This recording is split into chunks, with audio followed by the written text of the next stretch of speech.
1,00,000 ஓட்டு. அவங்க வெல்லாமல் போகலாம் தமிழ்நாடு முழுக்க. ஆனா அதிகமாக அவங்க வாக்கு வாங்கின ஒரு கான்ஸ்டியூன்சியா சோழிங்கநல்லூர் இருக்கிறதுக்கான வாய்ப்பு இருக்கு.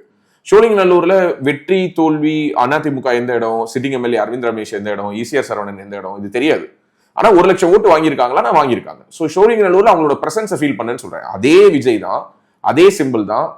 சோழிங்கநல்லூர்ல வெளியில தெரிஞ்ச சரவணன் மாதிரி வேளச்சேரியில குமாரால தெரிய முடியல. ஆலந்தூர் கேண்டிடேட் யாருன்னே பேரே தெரியல. ஸோ இந்த மாதிரி கேண்டிடேட் தேர்வுல விஜய் இன்னும் கொஞ்சம் ஃபோக்கஸ் பண்ணியிருந்தா, அவர் கட்சியில அவருக்காகவே உழைச்ச முகங்களுக்கு வாய்ப்புகளை கொடுக்காம, எங்கேயோ நகை அடகு பிடிக்கிறவரை கொண்டு வந்து, அவர் ஒரு செட்டியார் கட்சி வச்சிருந்தாரு, ஏதோ ஒரு செட்டியார் கட்சி வச்சுட்டு திமுகவுக்கு போஸ்ட் அடிச்சு ஓட்டிட்டு இருந்தவரை கொண்டு வந்து வேட்பாளர் ஆக்குறது, இந்த முஸ்தபா மாதிரியான ஆட்களை வேட்பாளர் ஆக்குறது, அவரை கூட நான் ஒத்துப்பேன். ஏன்னா கொஞ்சம் லாயலா விஜய்க்காக சண்டையாவது போட்டார், அதுக்காக முஸ்தபாவை வேட்பாளர் ஆக்குனதை கூட நான் ஏத்துக்கிறேன். பட் திடீர்னு வந்த மாற்று கட்சியிலேருந்து வந்தவங்களுக்கு எல்லாம் வேட்பாளர் ஆக்குனதனுடைய விளைவு விஜயனுடைய பெர்சன்டேஜ் ரெஸ்ட்ரிக்ட் ஆயிருக்கதா பாக்குறேன். இது நான் பாஜக ஆதரவாளராகவோ அல்லது அதிமுக ஆட்சி அமைக்கணுங்கிற விருப்பத்தின் அடிப்படையிலே சொல்ல, விஜயனுடைய டீம் ரொம்பவே எக்ஸ்ட்ராடனரியா இந்த எலெக்ஷன்ஸை ஃபேஸ் பண்ணிருக்காங்க.